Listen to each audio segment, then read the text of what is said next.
మన దేవుడు అద్భుతాలు జరిగించేవాడు. నమ్మిన వారి స్తోత్రం చెప్దామా? హల్లెలూయా. మనకి దినంలో దినచర్య ఎలా అలవాటో, ఉదయం లేవగానే మనం చేసే డైలీ రొటీన్ అంటారు కదా, మన దినచర్య మనకి చాలా ఆలోచన చేయకుండా, ఒక మాటలో చెప్పాలంటే ఇన్వాలంటరీ యాక్షన్స్ లాగా దినచర్య వచ్చేస్తూ ఉంటుంది. ఇప్పుడు ఏం చేయాలి అని ఆలోచించాం. కొన్ని పనులు ఏంటంటే ఉదయం లేవగానే మన డైలీ రొటీన్లో భాగం. దేవునికట అద్భుతాలు చేయడము ఆయన దినచర్య. ఆయనకి ఏం ఎఫర్ట్ అక్కర్లా.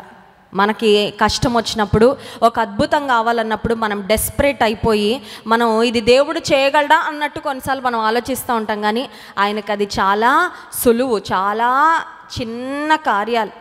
ఆయనకు అసాధ్యమైంది ఏది లేదు. మనం నా దేవుడు చేయగలడా అన్నట్టు మనం చూస్తాం పైకి, కానీ దేవుడు ఏం చూస్తాడో తెలుసా? అలాంటి సందర్భాల్లో నువ్వు నమ్మగలవా? నేను చేయగలనని నువ్వు నమ్మగలవా? Do you have enough faith? Do you have enough trust? Do you have enough confidence on me? నీకు నా మీద అంత నమ్మకం ఉందా, విశ్వాసం ఉందా?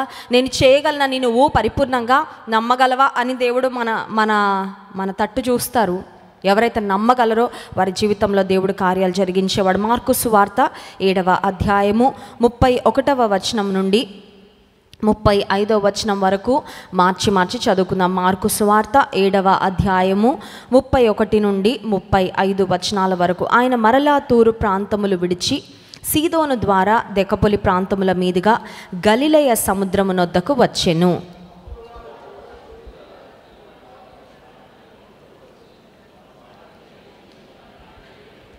సమూహములో నుండి ఆయన వానిని ఏకాంతమునకు తోడుకొని పోయి వాని చెవులలో తన వేళ్లు పెట్టి ఉమ్మి వేసి వాని నాలుక ముట్టి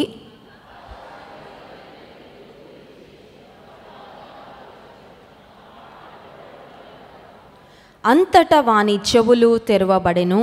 వాని నాలుక నరము సడలి వాడు తేటగా మాటలాడుచుండెను. దేవుడి పరిశుద్ధ వాక్యమును మన వినికిడిలో దీవించునుగాక. ఆమేన్. ఈరోజు నా షార్ట్ మెసేజ్ యొక్క అంశం ఏంటంటే తెరవబడుట. To be opened, to open. తెరవబడుట అనేది ఎప్పుడంటే కొత్త వస్తువు ఏదైనా కొనుక్కొని రాగానే ఇంటికి తెరిచేయాలి, పెట్టేయాలి, వాడేయాలి కదండి. మనకు అట్లా ఉంటుంది. ఎవరైనా గిఫ్ట్ ఇచ్చారనుకోండి, గిఫ్ట్ ఇవ్వగానే ఇంకా పిల్లలైతే చెప్పక్కర్లా, వాళ్ళ ఇంటి నుండి వెళ్ళకముందే ఆ బాక్స్లో ఏముందా అనే ఉబలాటం. స్త్రీలకు ఎవరైనా చీర గిఫ్ట్ ఇచ్చారనుకోండి, ఎట్లా ఉంటుందండి? ఏ కలరో, ఏ మోడలో, నాకుందో నాకు లేదో అని అది తెరిచి చూసుకునే వరకు ఆ ఆరాటం. కానీ యేసుక్రీస్తు ప్రభువారు ఆయన జరిగించిన అద్భుత కార్యములలో ఆయన తెరచిన మరి ఒక అద్భుతమైన సంఘటన ఇక్కడ మన లేఖన భాగంలో చూసాం. ఏంటి? యేసయ్య ఏం తెరిచారంటే ఒక వ్యక్తిని యేసయ్య వద్దకు తీసుకుని వచ్చారు. దేవుని వాక్యాలు మనం గమనిస్తే యేసుక్రీస్తు ప్రభువారు ఒక రకమైన రోగానికే స్పెషలిస్ట్ కాదండి. చూడండి, డాక్టర్స్ ఉంటారు, వాళ్ళు ఎంబీబీఎస్ అయిన తర్వాత వాళ్ళు పీజీ చేస్తారు, పీజీ ఎండి అంటారు కదా. సో మాస్టర్స్ చదువుతూ ఉన్నప్పుడు వారు ఒకటి ఎంచుకోవాలి, ఒక బ్రాంచ్ ఎంచుకోవాలి. ఫర్ ఎగ్జాంపుల్ కంటి నిపుణులు అయితే ఆప్థమాలజీ అని ఒక డిపార్ట్మెంట్ వాళ్ళు ఎంచుకొని కంటి సమస్యలన్నిటి గురించి బాగా స్టడీ చేసి ఆ తర్వాత అవసరమైతే రీసెర్చ్ కూడా చేసి అందులో ప్రావీణ్యత సంపాదించుకుంటారు. నరాల సంబంధించిన మరి వైద్యులుగా ఉండాలని ఆశించేవారు న్యూరాలజీ అని ఒక డిపార్ట్మెంట్ను ఎంపిక చేసుకొని దానిలో చక్కగా వారు చదువుకుంటూ ఉంటారు. ఒక డాక్టర్ సామాన్యంగా మరి ఒక అంశాన్ని వారు తమ మరి ప్రత్యేకతగా స్పెషలైజేషన్గా ఆ బ్రాంచ్గా వారు ఎంపిక చేసుకుంటే వారికి అందులో ప్రావీణ్యత ఉంటుంది. కానీ మిగతా వాటిని గురించి కొంచెం అవగాహన ఉంటుంది, కానీ అంత ఇన్డెప్త్గా అన్నిటి గురించి ఎవరు కూడా చేయలేరండి. కానీ యేసుక్రీస్తు ప్రభువారిలో ఉన్న గొప్పతనం ఏంటంటే ఆయన దగ్గరికి వెరైటీ ఆఫ్ డిసీజెస్, ఆ కాలంలో ఎన్ని రకాల వ్యాధులు ఉన్నాయో, బండ మొండి సమస్యలు, తీరని సమస్యలు, సంవత్సరాల కొలది మనుషులను వేధించిన సమస్యలు, మందులతో నయం కాని సమస్యలు, ఎంతో డబ్బు ఖర్చు పెట్టిన కుదరని రోగాలతో ఉన్నవారు అనేక మంది ఆయన దగ్గరకు వచ్చి, ఏ ఒక్కరు కూడా ఆయన దగ్గరకు వచ్చి బాగుపడకుండా వెళ్ళిన వారు ఒక్కరు కూడా లేరు. ఒకసారి స్తోత్రం చెప్దామా? హల్లెలూయా. నేను నమ్ముతున్నాను, దేవుని మందిరంలోకి వచ్చి ఇక్కడ కూర్చున్న ఏ ఒక్కరు కూడా ఆశీర్వాదం పొందకుండా ఈరోజు ఇక్కడ నుండి వెళ్ళబోవడం లేదు. నమ్మిన వారి స్తోత్రం చెప్దాం. హల్లెలూయా. ఎస్, అది మన దేవునిలో ఉన్న He touches everyone, He blesses everyone, He heals ఆయన దగ్గర రావడమే చేయాల్సింది. విశ్వాసంతో ఆయనను సమీపించడం మనం చేయాలి. ఎవరిని వదలడండి ఆయన, ఎవరిని వదలడు. వెనక లైన్లో వాళ్ళని వదలడు, ముందు లైన్లో వాళ్ళని వదలడు. బెతెస్దా కోనేటి దగ్గర ముందుండి ఎవరు ముందు కోనేటిలో పడతారో వాళ్ళకే స్వస్థత, వెనకున్నవారు ఎప్పుడు వెనకబడే ఉండేవారు. దేవుని మందిరంలో ఏ మూల కూర్చున్నా ఆయన కనుదృష్టి ఉంటుంది మన మీద. దేవుని మందిరంలో ఒకవేళ నువ్వు గట్టిగా స్వరమెత్తి ప్రార్థన చేయలేక నలిగిపోతున్న పరిస్థితిలో మూలిగినా సరే ఆ మూలుగు కూడా వెళ్ళిపోద్ది ఆయన సన్నిధానానికి. హల్లెలూయా. కొన్నిసార్లు నోరు తెరిచి మాటలతో చెప్పలేక కేవలం మౌనంగా కన్నీళ్ళే గారుతా ఉన్న అది కూడా చూసేస్తాడు ఆయన. ఆ కన్నీటికి కూడా ఆయన ప్రతిఫలము అనుగ్రహించే దేవుడు. యేసుక్రీస్తు ప్రభువారు సమస్త రోగములను ఆయన బాగు చేశాడు. ఈవెన్ డెత్, మరణించిన వారిని సైతం ఆయన లేపి, ఆయన సర్వాధికారం కలిగిన దేవుడు. వ్యాధుల పైన ఆయనకు సర్వాధికారము ఉంది. ఈ దేహం పైన ఎవరికి ఉందండి సర్వాధికారము? దేవునికి ఉంది. అది కొన్నిసార్లు మన దేహం మన కంట్రోల్లో ఉండదు, మన మైండే మన కంట్రోల్లో ఉండదు. వద్దనుకుంటున్నానండి అదే ఆలోచిస్తున్నానండి, చూడొద్దు అనుకుంటున్నానండి అదే చూస్తున్నానండి, ఆ బ్రాందీ షాప్కి వెళ్ళొద్దు అనుకుంటున్నానండి. కొంతమంది పురుషులు అంటారు సాయంత్రం అయితే కాళ్ళు వెళ్ళిపోతున్నాయండి వద్దనుకున్నా కదండి. ఇలా తిన్నగా నడుద్దాం అనుకున్నానండి కానీ తిన్నగా నడవలేకపోతున్నానండి. మన బాడీ కొన్నిసార్లు మన కంట్రోల్లో ఉండదేమో, మనకు వచ్చే రోగాలు మనం నియంత్రించలేకపోవచ్చేమో, మన చుట్టూ ఉన్న పరిస్థితులు ఇంకా ఖచ్చితంగా మనం నియంత్రించుకోలేము. కొన్నిసార్లు మనకు వచ్చే సమస్యలే మనం నియంత్రించుకోలేము. కానీ సమస్తమును మనలను మనలో ఉన్నవన్నిటిని కూడా నియంత్రించగలిగిన వాడు దేవాతి దేవుడు. హల్లెలూయా. యేసుక్రీస్తు ప్రభువారి వద్దకు ఒక సమస్యతో ఒక వ్యక్తిని తీసుకొని వచ్చారు. ఆ వ్యక్తి యొక్క పరిస్థితి ఏంటని ఆలోచన చేస్తే 32వ వచనం, అప్పుడు వారు చెవుడు గల నత్తివాణిని ఒకని ఆయన యొద్దకు, he was mute, he also was deaf. చెవులు వినపడట్లేదు, నోటితో కూడా ఆయన మాట్లాడలేని స్థితిలో ఉన్నాడు. Probably he was using sign language కదా, చేతులతో ఆ తర్వాత కొన్ని సంజ్ఞలు చేస్తూ కుటుంబీకులతో కమ్యూనికేట్ చేస్తున్న వ్యక్తిగా బహుశా అతను ఉండుండొచ్చు. ఆయనను యేసుక్రీస్తు ప్రభువారి వద్దకు తీసుకొని వచ్చినప్పుడు యేసయ్య ఒక మాట చెప్పారు. ఏంటా మాట అంటే 34వ వచనం, ఆకాశము వైపు కన్నులెత్తి నిట్టూర్పు విడిచి ఎఫ్ఫతా అని వానితో చెప్పెను, ఆ మాటకు తెరువబడుమని. జీసస్ సెడ్ బీ ఓపెన్డ్, అంతే, తెరువబడుట. ఒక్క మాట అండి. ఏమేం తెరవబడ్డాయంటే చెవులు తెరవబడ్డాయి, నాలుక కూడా సడలించబడిందంట. నాలుక కూడా ఒక్క పదముతో 2 అద్భుతాలు జరిగాయి. 2 చెవులు, 3 అద్భుతాలు, 2 చెవులు తెరుచుకున్నాయి. ఆ తర్వాత ఒక నాలుక కూడా అప్పటి వరకు స్టిఫ్గా ఉందేమో, అప్పటి వరకు పదాలు పలకడానికి ఆ నాలుక రావట్లేదేమో, but he started talking, he was able to hear. చెవులు దేవుడు తెరిచాడు. ఈ ఉదయకాల సమయంలో ఈ అద్భుతం మనకు ఎలా వర్తిస్తుంది అంటే, కొన్నిసార్లు మన చెవులు దేవుని మాటల కొరకు తెరవబడకుండా వ్యర్థమైన మాటల కొరకు తెరిచి ఉంటామండి. అంటే లోక సంబంధమైన విషయాలన్నిటి కొరకు ఆసక్తి ఉంటుంది, కానీ దేవుని విషయాలు వచ్చేసరికి కొంతమంది చెవులు మూసుకుంటూ ఉంటారు. కొంతమంది చెప్తా ఉంటారు స్త్రీలు, నాకు ఉదయం లేవగానే డైలీ ప్రామిస్ పెడతాం మేము. స్టార్టింగ్లో మా ఆయన గారు కొంచెం సౌండ్ తగ్గించమ్మా అనేవాడంట, ఎందుకంటే వాళ్ళకి విశ్వాసము లేదు. మా ఇంట్లో ఉదయమే సుప్రభాతంలాగా జాన్ వెస్లీ గారి స్వరం వినబడుతుందండి. డైలీ ప్రామిస్ పెట్టి సౌండ్ పెట్టేస్తానమ్మా. నా భర్త, నా కూతురు పడుకొనే ఉంటుంది మంచం మీద, కానీ సౌండ్ పెట్టేస్తాను ఎక్కువ, కొంచెమన్నా దేవుని మాటలు వెళ్ళి వారిలో కార్యం జరుగుతుందని. అలా సంవత్సరాలు, 1 సంవత్సరం పైన everyday I started switching on the computer are the phone. ఆ డైలీ ప్రామిస్ పెడుతూ ఉండగా నా భర్త చెవులు ముందు మూయబడ్డాయి. ముందు హెడ్ ఫోన్స్ ఏవో పెట్టేసుకునేవాడంట. డైలీ ప్రామిస్ వినబడగానే ఏదో రూమ్లోకి వెళ్ళి తలుపేసేసుకునేవాడంట. నెమ్మదిగా దేవుడు ఆయన చెవులు తెరిచాడు. ఆయన చెవుల్లోకి దేవుని మాటలు వెళ్ళాయి. ఆయన కూడా మందిరానికి వచ్చాడండి. ఒకసారి స్తోత్రం చెప్దామా? హల్లెలూయా. ఏవి వినాలో, దేవుని స్వరము వినే చెవులు, దేవుని మాటలు వినే చెవులు, అవి sensitive to listen to God's voice. దేవుని స్వరానికి మనం సెన్సిటివ్గా ఉంటే మనకు వినపడుతుందండి. ముందు దేవుని స్వరం మనకు వినపడాలంటే దేవుని స్వరం మనకు గుర్తుపట్టాలి, అవునా కదా? ఇప్పుడు అమ్మ అని ఒక కేక వచ్చింది అనుకోండి వెనక వైపు నుండి, ఇక్కడ అమ్మలు చాలామంది ఉన్నారు. అమ్మ అంటే ఇట్ కెన్ బి ఎనీ అమ్మ కదా, మనలో ఎవరమైనా ఉండొచ్చు.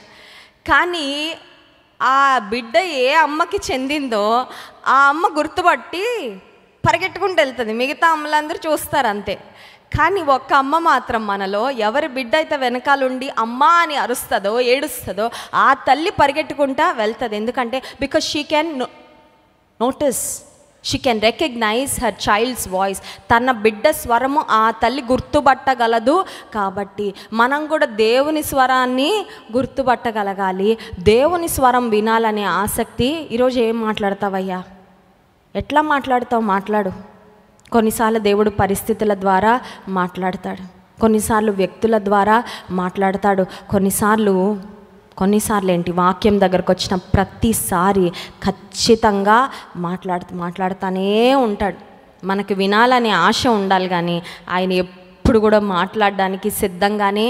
He never gets tired of speaking to us. మనతో మాట్లాడడానికి దేవుడికి ఎప్పుడు విసుగు చెప్పి చెప్పి చెప్పి చెప్పి ఇంక చెప్పడానికి ఏమీ లేదు అని అన్నాడు. ఎందుకంటే మనకు ప్రతిరోజు దేవుడు గైడెన్స్ అవసరమే కదా. బ్రతికినంత కాలం చనిపోయేదాకా దేవుని మాట మనకు కావాలి. ఎందుకంటే ఆయన మాటే కదా మనల్ని బ్రతికించేది. ఈరోజు ఏం చేయాలి, ఈరోజు ఏం చేయకూడదు, ఈరోజు ఎలా వెళ్ళాలి, ఎలా వెళ్ళకూడదు, అన్ని విషయాలు మనకు కావాలి కదా ఆయన నడిపింపు. ఆయన మాట్లాడడానికి సిద్ధంగా ఉన్నాడు, కానీ మనం వినడానికి సిద్ధంగా ఉంటే మన చెవులు ఆయన తెరవాలని కోరుకుంటున్నాడు. ఈ ఉదయకాల సమయంలో దేవుని సన్నిధానానికి వచ్చిన మనం అడుగుదాం, ప్రభువా నేను వినే వ్యక్తిగా ఉండాలి. ఏం వినాలని కోరుకుంటున్నానంటే నీ స్వరము నేను వినాలని కోరుకున్నా. నీ స్వరాన్ని నేను గుర్తుపట్టే కృప నాకు అనుగ్రహించు. I want to open my years for the best teaching. శ్రేష్టమైన నీ ఉపదేశము వినడానికి నా చెవులు నేను ఇవ్వాలని ఆశిస్తున్నా ప్రభా.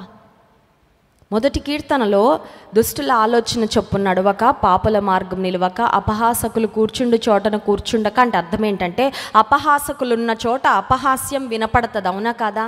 ఫిల్దీ జోక్స్, చెడ్డ పాడైపోయిన మాటలు, దేవునికి ఇష్టం లేని మాటలు, ఇతరులను కించపరిచే మాటలు, అపవిత్రమైన మాటలు, మనసును పాడు చేసే మాటలు, ఇవన్నీ వినబడినప్పుడు యెహోవా యందు ఆనందించేవాడు, ఒక చెట్టు వలె దేవునిలో నాటబడినవాడు, నీతిమంతుడు అక్కడి నుంచి లేచి వెళ్ళిపోతాడంటే. ఎందుకంటే ఆయనకు అవి వినసొంపుగా ఉండవు. మనకు వినాలనిపిస్తేనే కదా వినండి వినండి చెప్పట్లా, ఉల్లాసంగా ఉత్సాహంగా. నేను కాలేజ్కి వెళ్ళేటప్పుడు బస్సులో వెళ్ళేదాన్ని. అప్పుడు ఆర్టీసీ బస్సులో ఒక్కొక్కసారి వెళ్ళేటప్పుడు హైదరాబాద్లో అది FM రేడియో పెట్టేసేవాళ్ళు. వద్దనుకున్నా, వినాలనుకున్నా, వినద్దనుకున్నా 5 నిమిషాలకు ఒకసారి అది వస్తూనే ఉంటుంది. వినండి వినండి ఉల్లాసంగా. కొన్ని వద్దనుకున్నా మనకి రికార్డ్ అయిపోతాయి కదా కొన్ని. సరే, దేవుని వాక్యము వింటూ వింటూ వింటూ వింటూ ఉంటే ఇంకా ఆయన మాటలు, ఆయన స్వరం వినడానికి అలవాటు పడితే వ్యర్థమైనవి విన్నా మనం విన్నా వెళ్ళవండి, లోపలికి వెళ్ళవు. విన్నా రిజిస్టర్ అవ్వవు. విన్నా వెంటనే వాటిని ఎరేస్ చేసేస్తాం బ్రెయిన్లో నుంచి, అంతే. ఈ వ్యక్తి చెవులు మూయబడిన స్థితిలో ఉన్నాయి, నాలుక మాట్లాడలేని పలకలేని స్థితిలో ఉన్నాడు. బట్ వెన్ జీసస్ ఓపెన్డ్, దేవుడు తెరవబడు అన్నప్పుడు ఎఫ్ఫతా అని ఒక్క మాట అన్నారు యేసయ్య, అంతే. His years were open and he started speaking. Mark సువార్త 10వ అధ్యాయము 46వ వచనం చూడండి. మార్కు సువార్త 10వ అధ్యాయము 46వ వచనం. వారు ఎరుకో పట్టణమునకు వచ్చిరి. ఆయన తన శిష్యులతోనూ బహుజన సమూహముతోనూ ఎరుకో నుండి బయలుదేరి వచ్చుచుండగా తీమయి కుమారుడగు భర్తిమయి అను గ్రుడ్డి భిక్షకుడు త్రోవ ప్రక్కను కూర్చుండెను. ఈయన నజరేయుడైన యేసు అని వాడు విని, దావీదు కుమారుడా యేసు నన్ను కరుణింపుమని కేకలు వేయ. His eyes were closed but his mouth was open. ఇక్కడ ఒకటి గమనించాలా, కన్నులైతే లేవు కానీ నోరైతే ఉంది. నోరు వాడాడండి దేవుడికి దగ్గర అవడానికి. స్తోత్రం చెప్దామా? Hallelujah. This is a revolution. దేవుని సేవించడానికి, దేవునికి దగ్గర అవడానికి నాకు అన్నీ ఉండక్కర్లే ఈ ప్రపంచం అంతా. నీకేది ఉందో you have what you need to get closer to God and to glorify his name. దేవునికి దగ్గరై దేవుని అద్భుత కార్యాలు నీ జీవితంలో పొందుకోవడానికి నీకేం కావాలో అది నీ దగ్గర ఉంది, అది వాడంతే. అర్థమవుతుందండి?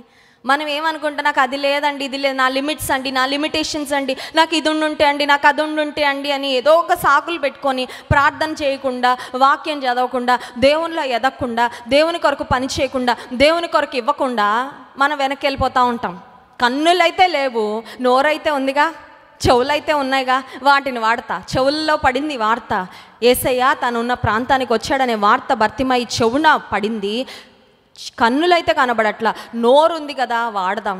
ఎంత గట్టిగా వేయగలనో అంత గట్టిగా కేకలు అదేనండి, his desperate shout and cry for help attracted the creator. సృష్టికర్తను ఇతని యొక్క కేక ఆపేసింది.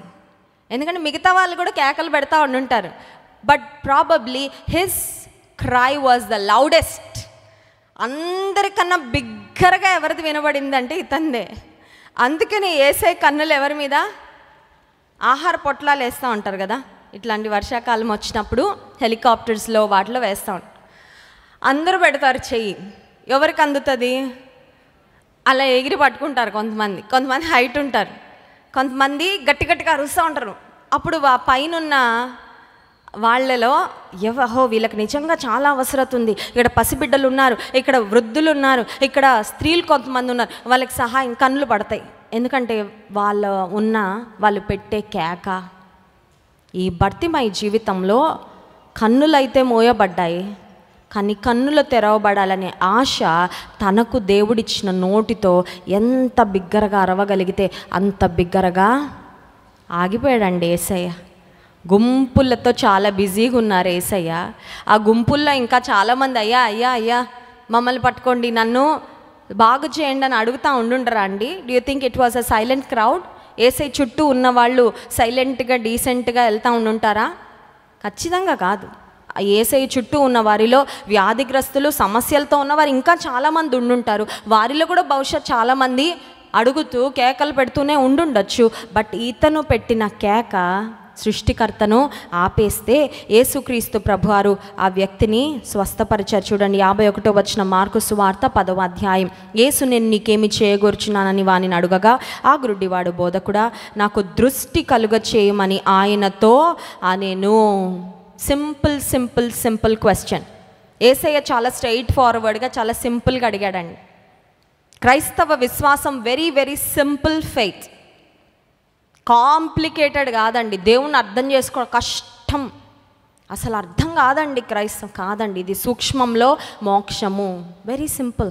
ఒక చైల్డ్ లైక్ ఫెయిత్తో నువ్వు దేవుని వద్దకు వచ్చి నువ్వు పాపి నన్ను ఒప్పుకొని నీ హృదయంలో యేసయ్య నీ కొరకు రక్తం కార్చాడని విశ్వసించి యేసయ్య నా హృదయంలోకి రా, నీ రక్తంతో నా పాపాలు కడుగని నువ్వు అడిగి నీ హృదయంలోకి యేసయ్యను ఆహ్వానిస్తే చాలు. That's it, you are qualified for heaven. ఇంకేం చేయక్కర్లే, గొప్ప గొప్ప కార్యాలు ఏం చేయక్కర్లేదు. యేసయ్య తన పరిచర్యలో కూడా పరలోకపు రాజ్య సంగతులు చాలా గొప్ప మర్మాలు అవి, కానీ సింపుల్ పారబుల్స్ యూస్ చేసి బోధించేవారు. చిన్న చిన్న ఉపమానాలు, విత్తువానే ఉపమానం, చిన్న చిన్న విషయాలే మనుషుల కళ్ళ ఎదుట కనబడే వాటితో చాలా సింప్లిఫై చేసే చెప్పాడండి. ఈ వ్యక్తి కూడా రాగానే నీకేం కావాలయ్యా? సింపుల్. యేసయ్య అంత సింపుల్గా ఎంత స్ట్రైట్గా అడిగారో ఈ వ్యక్తి కూడా అంతే సింపుల్గా అంత స్ట్రైట్గా, యేసయ్య నాకేం కావాలో నీకు తెలీదా? కొన్నిసార్లు మనం ఏమంటామండి ప్రార్థనలో, నాకేం కావాలో నీకే తెలుసయ్యా, అన్నీ చేసేసుకో అయ్యా, అన్నీ ఇచ్చేసుకో అయ్యా కదండి. ఒక ఆయనకి ఎవరో భోజనం పెట్టడానికి వెళ్ళారంట, వడ్డిస్తున్నారంట. అప్పటికే 2 సార్లు వడ్డిచ్చారంట చికెన్ కర్రీ. మళ్ళీ గెస్ట్ కదా ఒకసారి అడుగుదామని, వేయమంటారండి చికెన్ కర్రీ? తింటాడేమో వేసుకోండి అన్నాడంట. ఏంటంట? తింటాడేమో వేసుకోండి. ఎవరు తింటాడేమో ఆయనే కదా. మామూలుగా ఏం చెప్పచ్చండి? వేయండి, ఓకే పర్వాలేదు, ఇంకొంచెం వేయండి అనొచ్చు. ఆయన స్టైల్ ఏంటంటే తింటాడేమో వేసుకోండి అన్నాడండి. మరి చేసేదేమీ లేక వెనకోళ్ళకు ఉందో లేదో తెలియదు కానీ వేశారు. ఎందుకంటే అతిథిని గౌరవించాలి. ఈ వ్యక్తి ఇంతగా కేకలు పెట్టింది ఎందుకేసయ్యా? నా కళ్ళు చూస్తే, నా వాలకం చూస్తే, నా పద్ధతి చూస్తే నీకు అర్థం కావట్లేదా అనలేదండి. నాకు చూపు కావాలయ్యా, అందుకే వచ్చా. యేసయ్య దగ్గరకు వచ్చినప్పుడు మన ప్రార్థనలో కూడా స్పష్టత, ప్రార్థనలో క్లారిటీ కూడా చాలా అవసరం అండి. నీకు క్లారిటీ లేకపోతే నీకేం వస్తుందో కూడా క్లారిటీ ఉండదు. అర్థమవుతుందండి? స్పష్టంగా అడుగు, సూటిగా చేయి, ప్రార్థన చేయి, యథార్థంగా చేయి ప్రార్థన, విశ్వాసంతో చేయి ప్రార్థన, వస్తాయి జవాబులు, ఖచ్చితంగా వస్తాయి. అప్పుడు యేసయ్య చేసిన కార్యం 52వ వచనం, అందుకు యేసు నీవు వెళ్ళుము, నీ విశ్వాసము నిన్ను స్వస్థపరచునని చెప్పాను. వెంటనే వాడు త్రోవను ఆయన వెంట చూపు పొంది వెళ్ళను. వెంటనే. నాకు ఇష్టమైన మాట. యేసయ్య దగ్గరకు వచ్చిన వారు 2nd సిట్టింగ్ 3rd సిట్టింగ్ 6 నెలల తర్వాత కాదు, బాగుపడింది. వెంటనే బాగుపడ్డారు. అది సృష్టికర్తలో ఉన్న శక్తి. స్తోత్రం చెప్దామా? Hallelujah. He was healed immediately. వెంటనే స్వస్థత పొంది బాగుపడి అక్కడ నుండి వెళ్ళాడు. ఈ ఉదయకాల సమయంలో నీ నీడ్ చాలా డెస్పరేట్గా ఉంది. నాకు ఇప్పుడే కావాలయ్యా అద్భుతం. అడుగు, పట్టుపట్టు. పిల్లలు పట్టుపడతారు కదా, ఇప్పుడే కావాలి, పట్టుపట్టు. ఏమో నీ విశ్వాసానికి ఆయన చేసేస్తాడేమో ఇక్కడే ఇప్పుడే. మొన్న ఒక తల్లి నా దగ్గరకు వచ్చి వాళ్ళ కుమార్తెకున్న సమస్య గురించి చెప్తా ఉన్నారు. శ్రీకాకుళం ప్రాంతం నుంచి వచ్చారు. నిన్న ఉదయకాల సమయంలోనే ఆమె తన కూతురు యొక్క పరిస్థితి ఎక్స్ప్లెయిన్ చేస్తూ ఉంటే నాకే చాలా బాధ అనిపించిందండి. ఎందుకంటే బిడ్డలు ఉన్నప్పుడు వాళ్ళకి ఏదన్నా సమస్యలు వస్తే తల్లికి ఎంత బాధ ఉంటుందో తెలుసు కాబట్టి. ఆ తల్లి తన కుమార్తె పరిస్థితి అంతా చెప్తా ఉంటే చాలా పెయిన్ అనిపించింది. కుమార్తె అయితే రాలేదు, వాళ్ళ ఊర్లోనే ఉంది. ప్రార్థన ఒకటే చేశా. మేము ఇక్కడ ప్రేయర్ చేస్తూ ఉండగా ఆ బిడ్డ ఎక్కడుంటే అక్కడ బాగు చేయి ప్రభా, మళ్ళీ ఆ అమ్మాయి రావాలి ఇక్కడ క్రైస్ట్ వర్షిప్ సెంటర్కి వచ్చి సాక్ష్యము చెప్పాలి. Because this problem is severe. సమస్య అంత జటిలంగా ఉంది. నువ్వు ఇప్పుడే చేయాలయ్యా ప్లీజ్, నువ్వు తర్వాత చేయొద్దయ్యా, నువ్వు ఇప్పుడే చేయి. ఎందుకంటే ఆ చిన్న బిడ్డ అంత సమస్యలో ఉంది, ఇంకా ఆమె భరించలేనంత సమస్యలో ఉంది. నువ్వు భరించలేనంత నీకు పెట్టడు దేవుడు. నీకు భరించలేనంత వేదన వస్తే వచ్చి అడుగు దేవుని సన్నిధిలో, కేకవేయి, మొరపెట్టుకో, స్వరమెత్తి ఎలుగెత్తి ఏడు, పర్వాలేదు. Unload all your burden here. దేవుని సన్నిధిలో హృదయంలో ఉన్న భారమంతా కుమ్మరించుకో. విడుదల ఇక్కడే. వెంటనే ఆయన కార్యము జరిగిస్తాడు. స్తోత్రం చెప్దామా? హల్లెలూయా.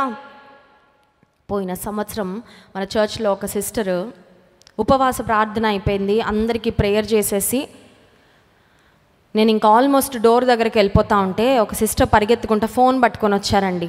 ఆమె తమ్ముడు బాడీలో ఉన్న ఆర్గన్స్ అన్నీ మల్టిపుల్ ఆర్గన్ ఫెయిల్యూర్ అయిపోయి ఐసీలో ఉన్నారు, రాజమండ్రిలో హాస్పిటల్లో ఉన్నారమ్మా నా తమ్ముడు అని ఆ అక్క ఏడుస్తూ ఉంది. డాక్టర్స్ అయితే హోప్స్ లేవని చెప్తున్నారు. రిపోర్ట్స్ అన్నీ బ్యాడే, ఇంకా కొద్ది గంటల్లో తీసుకెళ్ళిపోమని చెప్పారని. నేను ఆ రోజు ఉపవాసంలో ఉన్నాను. నాకే నీరసంగా ఉంది. అందరికీ నిలబడి ప్రేయర్ చేసి ఆ ఫ్యూ మినిట్సే చేశానండి. నిలబడి ఎక్కువసేపు ఇక్కడ కూడా చేయలే. నేను అక్కడ వెళ్తా చిన్న ప్రార్థన చేశాను అంతే ఫోన్లో. ఆ రోజు జాన్ వెస్లీ గారు కూడా లేరా ఊర్లో. ప్రభు, ఆయనను ముట్టయ్యా, మరణం తప్పించుట నీ వశము, సజీవుడిగా తీసుకురా, గొప్ప కార్యం చేయి. ఆ ప్రార్థన చేసిన కొన్ని రోజులకి ఆ సహోదరి తన బ్రదర్ని తీసుకొచ్చి ఇక్కడ కూర్చోబెట్టి ఆమె వచ్చి సాక్ష్యం చెప్పారండి. ఆమె చెప్పిన సాక్ష్యం ఏంటంటే, ఆ రోజు ఇక్కడ మందిరంలో ప్రార్థన చేసిన తర్వాత ఆమె హాస్పిటల్కి వెళ్తే సాయంత్రం డాక్టర్స్ ఇంటికి పంపించేద్దాం అనుకున్నారంట. ఎందుకంటే ఇంకా బ్యాడ్, లోపల అవయవాలన్నీ చెడిపోయాయి, ఇంకా వెళ్ళిపోయేదేదో ఆయన మీ ఇంటి దగ్గర నుంచి పైకి వెళ్ళిపోతాడులే అన్నట్లుగా డిశ్చార్జ్ చేసే ముందు ఒక్కసారి మళ్ళీ టెస్టులు రిపీట్ చేస్తే రిపోర్ట్స్ అన్నీ నార్మల్ చేశాడంటండి దేవుడు. ఒకసారి స్తోత్రం చెప్దామా? హల్లెలూయా. ఆ తర్వాత కొన్ని రోజుల నుంచి డిశ్చార్జ్ చేశారు. ఆ అబ్బాయి నిలబడి సాక్ష్యం చెప్పే ఆయనకు అనుభవం కూడా లేదు. ఎందుకంటే వాళ్ళెవరు ప్రభువుని తెలుసుకోవాలి, ఓన్లీ ఆమె ఒక్కతే నమ్ముకుంది. ఆమె విశ్వాసము, ఇక్కడ మందిరంలో చేయబడిన ప్రార్థన, వెంటనే దేవుడు చేసిన కార్యం. ఎందుకు చెప్తున్నానంటే ఆమెకు ఆ టైంలో జరగాలండి, లేకపోతే తన తమ్ముడు దక్కడంతే. ఆ తమ్ముడుకున్న బిడ్డలు భార్య అనాథలు అయిపోతారు. ఇంకా ఆ టైంలో చేయాలి ప్రభు, అంతే. కానీ ఆ టైంలో చేసిన ఆ ప్రార్థన, ఆ సహోదరి ఏడ్చిన ఆ ఏడుపు, ఆమె కార్చిన కన్నీరు, దేవుని సేవకురాలుగా నేను చేసిన ప్రార్థన, గాడ్ హ్యాస్ హర్డ్. మూడో అంశం చెప్పి ముగిస్తాను. ప్రకటన గ్రంథం 3వ అధ్యాయము 8వ వచనం అందరం కలిసి చదువుకుందాం.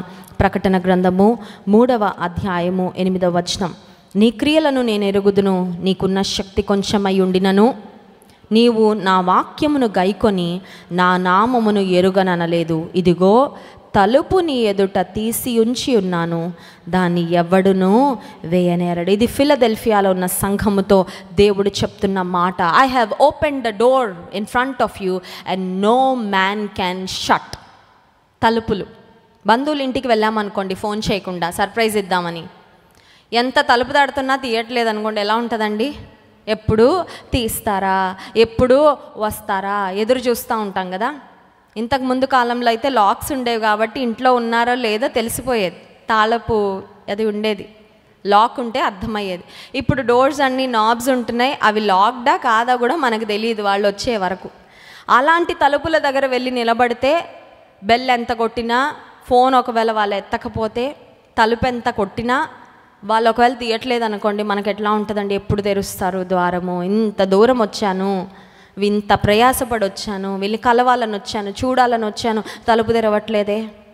కొన్నిసార్లు జీవితంలో మూయబడిన ద్వారాలు ఎదుట మనం నిలబడి బాధపడుతూ ఉంటాం. ఏదన్నా ద్వారం మూయబడితే, ఈ ద్వారం మూయబడింది ఏంటి, నేను ఎన్ని హోప్స్ పెట్టుకున్నా, ఎంత నిరీక్షణ పెట్టుకున్నా, why did God close this door? నేను ఇదే అనుకున్నానే, దేవుడు ఈ ద్వారం తెరుస్తాడు అనుకున్నానే, ఇది తెరవలేదే దేవుడు అని బాధపడిపోతూ ఉంటామండి చాలాసార్లు. మూయబడిన ద్వారం ఎదుట నిలబడిపోయి నీరు గారిపోతూ ఉంటాం. ఇంకా maybe this is the end, ఇంకా ముందుకు సాగదేమో అని ఇక్కడ ఫిలడెల్ఫియాలో ఉన్న దేవుని సంఘంతో దేవుడు చెప్తున్న మాట ఏంటంటే, ఇదిగో తలుపు నీ ఎదుట తీసి ఉంచి ఉన్నాను, దాన్ని ఎవడును దేవుడు ద్వారం తెరిస్తే మనుషులు ఎవ్వరు ఆ ద్వారాన్ని మూయలేరు.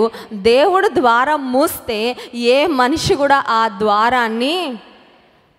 మేము కెంటకీ అనే రాష్ట్రంలో నోవాస్ ఆర్క్, నోవాహు కట్టిన ఆ ఓడ యొక్క నమూనాను 10 సంవత్సరాలు కష్టపడి కట్టారండి. అక్కడికి వెళ్ళాం రీసెంట్గా, యుఎస్ వెళ్ళినప్పుడు. అక్కడ నోవా ఆర్కుకున్న ఒకే ఒక్క డోర్, అన్ని జీవులు అదే డోర్లో నుండి లోపలికి వెళ్ళాయి కదా, అదే అన్ని జీవులు ఒక డోర్లో అండి. ఏమో నా వైల్డెస్ట్ ఇమాజినేషన్లో ఐ వాజ్ థింకింగ్ నోవాహు వెళ్ళి జంతువులన్నింటినీ కలెక్ట్ చేశాడని నేను అనుకున్నా. మేబీ చిన్నప్పుడు స్టోరీ చదివి మరి మీలో కూడా కొంతమంది అలాగా అనుకున్నారో లేదో నాకు తెలియదు, కానీ నేనేమనుకున్నా అంటే ఈ కట్టడానికి ఎంత కష్టపడ్డాడు, జంతువులు, పక్షులు, పురుగులు, క్రిమికీటకాలు అన్నీ కలెక్ట్ చేయడానికి ఎంత కష్టం.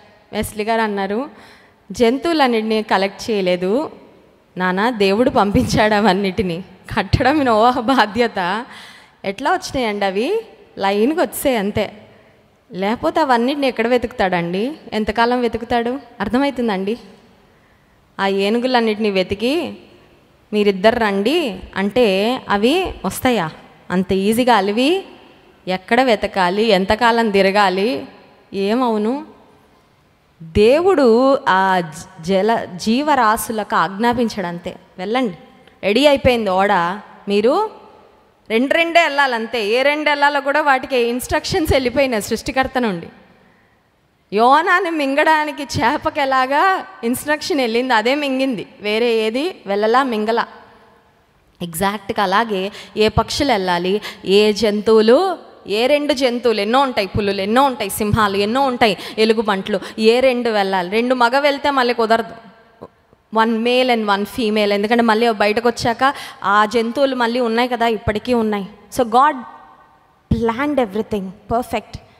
అంత పెద్ద ఓడకు ఒకే ఒక్క ద్వారం దేవుడిచ్చిన నమూనాది. Only 1 door for Noah's ark. ఆ ద్వారం దగ్గరికి వెళ్ళి నిలబడ్డామండి. ఆ ద్వారం దగ్గర నిలబడినప్పుడు మీకు ఆ వీడియో త్వరలో యూట్యూబ్లో పెడతాం, బిజీగా ఉండడం వల్ల పెట్టలేకపోతా ఉన్నాం, but we'll post that video on John Wesley ministries YouTube channel. ఆ ద్వారము మీద ఒక మాట రాశారు, ఏమనంటే ఈ ఓడకి ఒకే ద్వారం ఉన్నట్లు యేసయ్య మనందరికీ he's the only door to heaven. పరలోక రాజ్యానికి ఏకైక ద్వారము యేసుక్రీస్తు ప్రభువారు మాత్రమే. ఓడలోకి వెళ్ళాలన్నా అదే ద్వారం, ఓడలో నుండి బయటకు రావాలన్నా అదే ద్వారం. పరలోక రాజ్యంలోకి వెళ్ళాలని ఆశించే వారందరికీ యేసయ్య అన్నారు కదా, నేనే ద్వారమును, I am the door, only through him a person can enter into the kingdom of heaven. పరలోక రాజ్యంలోకి యేసుక్రీస్తు ప్రభు ద్వారా మాత్రమే ప్రవేశము కలదు. దేవుడు మన కొరకు ఒక ద్వారము అయిపోయాడు. when God opens doors no man can shut. ఇశ్రాయేలీలు ఎర్ర సముద్రం ఎదుట నిలబడి అనుకుంటున్నారు, మార్గము లేదు, వే లేదు, వే లేదు. వే రహదారి దేవుడి ఏర్పాటు. కొన్నిసార్లు ప్రభుత్వాలు రోడ్లు బాగు చేయడానికే ఎంతో టైమో, కానీ దేవుడు చేసేసాడండి. దేవుడు క్షణాల్లో చేసేసి రహదారి వేసేసి, ఆ రహదారి ఎలా ఉందంటే ఆ నీళ్ళలో మట్టి ఎట్లా ఉంటుందండి, చాలా స్లైమీగా, జారుడుగా, చాలా బంకమట్టిలాగా ఉంటుంది. సముద్రం లోపలికి వెళ్ళిన వాళ్ళకి తెలుసు, అది వెళ్తే కాలు ఇరుక్కుందంటే అవుట్. ఇంకా బయటకు కూడా మనిషి తీసుకోలేము కూడా మనం, ఎందుకంటే నీటి యొక్క డెన్సిటీ అంత ఎక్కువ ఉంటుంది. ఆ నీటిలో మార్గము, మళ్ళీ నీటిని మొత్తం ఆరిపోజేశాడంటే, ఎందుకంటే it was like strong ground. కాళ్ళ కింద పెద్ద వయసున్న వాళ్ళు కూడా చక్కగా అడుగులేసుకుంటా వెళ్ళగలిగారంటే ఆ రహదారిని, మార్గాన్ని అంత పర్ఫెక్ట్గా దేవుడు ప్రిపేర్ చేశాడు. ఎందుకు ఈ మాట చెప్తున్నా అంటే, దేవుడు చిన్న చిన్న డీటెయిల్స్ని కూడా ఆయన అంత అద్భుతంగా నిర్వహిస్తాడు. మనం పెద్ద పెద్ద పనులు చేసేటప్పుడు కొన్ని చిన్న చిన్న పొరపాట్లు అయిపోతా ఉంటాయి. కొన్ని చిన్న చిన్న పట్టించుకోలేం, కొన్ని చిన్న చిన్న మనకు అర్థం కూడా కాదు. అన్లెస్ ఎవరినైనా అడిగి తెలుసుకొని బాగా ఆలోచించి లోతుగా చేస్తే తప్ప చిన్న చిన్న పొరపాట్లు, దేవుడు చిన్న కూడా ఎక్కడ ఏది లోపం లేదండి. ఆయన చేసిన సృష్టిలో లోపం లేదు, ఆయన చేసిన అద్భుతాలలో లోపం లేదు, ఆయన చేసిన కార్యాలలో లోపము లేదు. స్తోత్రం చెప్దామా? హల్లెలూయా. డాక్టర్స్ మంచి సర్జరీ చేసి కత్తెర లోపల పెట్టి కుట్లేసేసిన వాళ్ళు ఉన్నారు, తెలుసా మీకు? న్యూస్ పేపర్లో సక్సెస్ అండి, సర్జరీ సక్సెస్. లోపలున్న పాడైపోయిన గాల్ బ్లాడర్ తీస్తామండి, దేవుని స్తోత్రం. కత్తెర మాత్రం లోపలికి వెళ్ళిపోయిందండి, లోపల బయటకు వచ్చిందండి, బయటది లోపలికి వెళ్ళిపోయిందండి. ఆపరేషన్ అయిన వాళ్ళకి కడుపు నొప్పి వచ్చేస్తూ ఉంటుంది కదా. అట్లా గతంలో మనం చదివామండి, మా చిన్నప్పుడు చదివాను నేను ఒకసారి న్యూస్ పేపర్లో. డాక్టర్ గారంట కత్తెర పెట్టేసి కుట్లేస్తాడండి. మరి ఏ చిరాకులో ఉన్నాడో, ఏ ఫ్రస్ట్రేషన్లో ఉన్నాడో, రాత్రి నిద్రపోకుండా ఆపరేషన్ చేశాడేమో, నిద్రమత్తులో కుట్టేశాడంతే. అది స్కానింగ్ చేస్తే బయటపడితే మళ్ళీ రీఆపరేషన్, మళ్ళీ కుట్లిప్పి మళ్ళీ బయటకి. మనుషులు చేసే పనులు అట్లా ఉంటాయండి, అవకతవకలు అవుతాయి. కానీ దేవుడు జోక్యం చేసుకుంటే, దేవుడు కార్యాలు జరిగిస్తే all the details, he takes care of all the detail. ప్రతి చిన్న విషయాన్ని కూడా ఆయన అద్భుతంగా గమనించే దేవుడు. నేను నీ ఎదుట ఒక ద్వారమును, ఇదిగో తలుపు నీ ఎదుట తీసి ఉన్నాను, దాని ఎవడును. నీ ఎదుట ఒక తలుపు మూయబడిందా? యాస్ ద లార్డ్, నీ చిత్తం అయితే తెరువు ప్రభా. రైట్ టైంలో హీ విల్ ఓపెన్. సరైన సమయంలో ద్వారం. నిన్న నేను సాక్ష్యం చెప్పాను మెడికల్ సెంటర్ ఓపెనింగ్లో. చిన్న హాస్పిటల్ అన్నా చేయాలి, చిన్న క్లినిక్ నడిపించాలనుకున్నాం పెళ్ళైన కొత్తలో. చిన్న క్లినిక్ అయినా వైద్య సేవలు కొంతమందికి అన్నా, అప్పుడు తెరవలా దేవుడు ద్వారం. ఎందుకంటే ఈ పెద్ద ద్వారం ఉంది ఆయన ఏర్పాట్లో. స్తోత్రం చెప్దామా? హల్లెలూయా. నీవు దేవుని సన్నిధిలో ఆయన కార్యాల కొరకు కనిపెడితే ఆయన తెరుస్తాడు, సరైన సమయంలో తెరుస్తాడు అద్భుతంగా. ఆయన ఒకవేళ ఏదైనా ద్వారం దేవుడు మూసాడంటే దాన్ని కొడతా టైం వేస్ట్ చేయకు, లీవ్ ఇట్. ఇంకేదో డోర్ నీ కొరకు వేరే ద్వారం ఏదో తెరుస్తాడు. ఒక ద్వారాన్ని దేవుడు నీ జీవితంలో మూసాడంటే ఇంకేదో ద్వారము తెరుస్తాడు. నాకు చాలామంది ప్రార్థన అవసరతలు పంపిస్తూ ఉంటారు. ఒక జాబ్ పోయిందండి, ద డోర్ ఇస్ క్లోజ్డ్. మంచిగా జీతం వచ్చేది, కుటుంబం మంచిగా నడిచేది, జాబ్ పోయింది, I don't know what to do. ఇప్పుడు ఏం చేయాలో నాకు తెలీదు. ఒక ద్వారం మూయబడితే దానికన్నా శ్రేష్టమైన ద్వారము దేవుడు నీ కొరకు తెరుస్తాడు. నమ్మిన వారి స్తోత్రం చెప్దామా? Hallelujah. Can you believe that today? కళ్ళు మూసుకోండి, ప్రార్థన చేసుకుందాం. తెరవబడుట, తెరిచేవాడు మన దేవుడు. He is a God who opens. He open the eyes of the blind, he open the ears of the deaf, he open the mouths of the mute. మూయబడిన చెవులను దేవుడు తెరిచాడు, మూయబడిన కన్నులను దేవుడు తెరిచాడు, మూయబడిన మార్గాలు దేవుడు తెరిచాడు, మూయబడిన ద్వారాలు దేవుడు తెరిచాడు. ప్రభువా నువ్వెంత గొప్ప దేవుడు. ఎఫ్ఫతా, ఒకే ఒక్క పదము తెరవబడింది. 2 చెవులు, నాలుక సడలిపోయింది. He started speaking. ఒకవేళ నీ బిడ్డలకు ఒకవేళ స్పీచ్ డిలే ఉందా సహోదరి సహోదరుడా? Probably you are praying for a loved one today. మీ కుటుంబంలో ఎవరైనా బిడ్డలు, చిన్న బిడ్డలు మాట్లాడలేని స్థితిలో ఉన్నారా? ఈ సమయంలో దేవుని సన్నిధిలో అడుగు. ఆయన ఒక్క మాట పలికితే తెరవబడుతుంది. They will start speaking. దేవుని కార్యాలు చూడలేని మూయబడిన కన్నులతో నువ్వు ఉన్నావా? దేవుడు ఎన్ని కార్యాలు చేస్తున్నా వాటిని చూడలేకపోతున్నావా? వాటిని అప్రిషియేట్ చేయలేకపోతున్నావా? ఏ చెడుగు చూడకూడదో, ఏ కీడు చూడకూడదో దాన్ని చూస్తూ వ్యసనం పడిపోతూ బాధపడిపోతూ బ్రతుకుతా ఉన్నావా? అడుగు ప్రభువా, ఏవి చూడాలో అవి చూచే కన్నులు నాకు ఇవ్వయ్యా. నీ గ్రంథమందు ఆశ్చర్యమైన సంగతులను చూచినట్లు నా కన్నులను తెరువయ్యా అని అడిగాడు కీర్తనాకారుడు. నీ ఆశ్చర్య కార్యములను చూచే కన్నులు నాకు ఇవ్వయ్యా. అప్పుడు నీ కార్యాలు నేను వివరిస్తా ప్రభా. నీ కీర్తిని నేను వర్ణిస్తానయ్యా. నీ గూర్చి స్తుతిగానం చేస్తా ప్రభా. ఒకవేళ మూయబడిన ద్వారాలు నీ జీవితంలో ఉన్నాయా? అయ్యో ఈ పరిస్థితి ఎందుకు వచ్చింది నా జీవితంలో కలవరపడుతున్నావా?